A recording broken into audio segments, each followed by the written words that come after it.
Coucou les filles, alors aujourd'hui je reviens dans cette troisième vidéo à la recherche de l'hydratation perdue pour vous parler de l'hydratation au quotidien.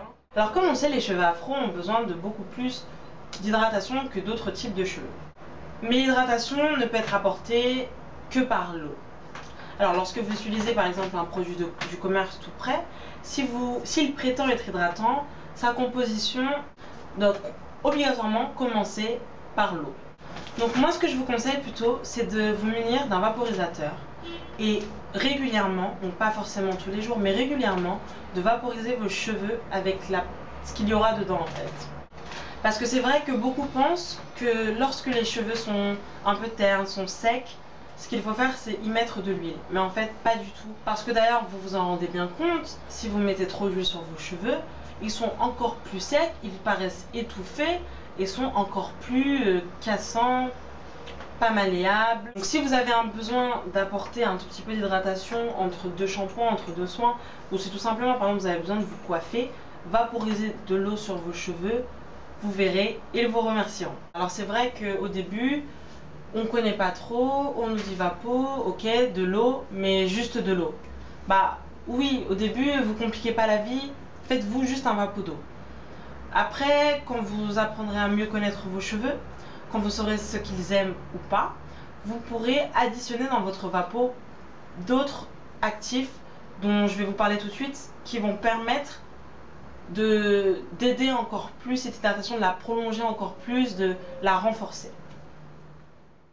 Alors, vous pouvez aussi ajouter dans votre vaporisateur des humectants. Ils ont la capacité de retenir l'eau. Les additionner à votre vaporisateur permettra, une fois que l'eau aura pénétré la fibre capillaire, de la maintenir à l'intérieur avec cette attraction faite par les humectants, tout simplement. Donc, comme humectants, les plus connus sont donc la glycérine, pour mettre dans votre vapo, parce qu'il y a aussi le miel, mais ça, c'est plutôt pour les soins profonds.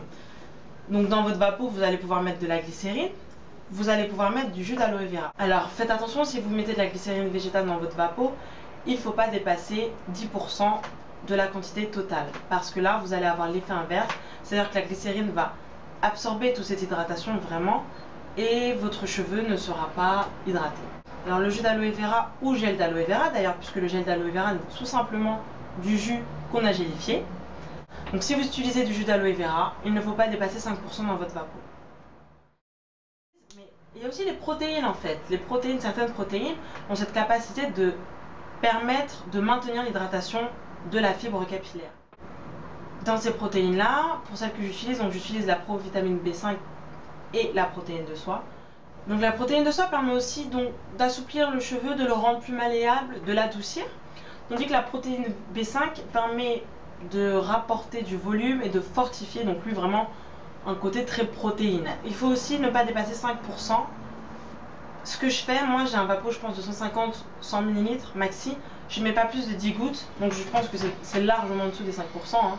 Donc je mets pas plus de 10 gouttes, comme ça je suis sûre que c'est pas trop protéiné en même temps, et que c'est vraiment que le côté hydratation, c'est pour prolonger un peu, c'est un petit plus, hein. C'est rien de plus, c'est juste un petit plus. Maintenant que votre cheveu est hydraté, vous pouvez le nourrir. Pour le nourrir, vous pouvez utiliser soit un beurre, soit une huile légère et pénétrante. Et j'insiste vraiment sur ces deux termes, légère et pénétrante.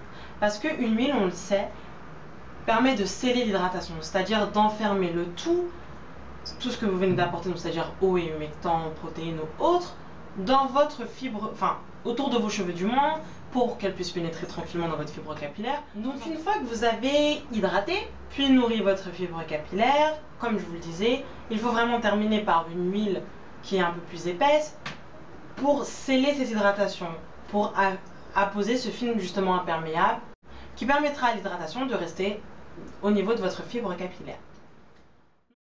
Donc voilà, c'est un peu les étapes qu'il faut respecter si vous avez besoin d'apporter de l'hydratation au quotidien. Donc hydrater avec de l'eau, vraiment. Vous pouvez y ajouter des humectants qui prolongeront cette hydratation. Et vous pouvez ensuite nourrir. Donc cette étape de nutrition n'est pas obligatoire, hein. Vous pouvez tout simplement hydrater puis sceller. Vous pouvez nourrir votre cheveu avec un beurre ou avec une huile légère. Et vous, en quatrième, vraiment, scellez votre hydratation pour garder le tout au niveau de la fibre capillaire. J'espère que cette vidéo va vous servir, qu'elle a été claire. Si vous avez des questions, n'hésitez pas, j'y réponds. Je vous fais à toutes des gros bisous. Profitez de ce soleil qui est radieux en ce moment, il fait super beau. Faites comme moi. Au soleil, on bronze. Comme d'habitude, prenez soin de vous et de vos cheveux. Bisous. Peace.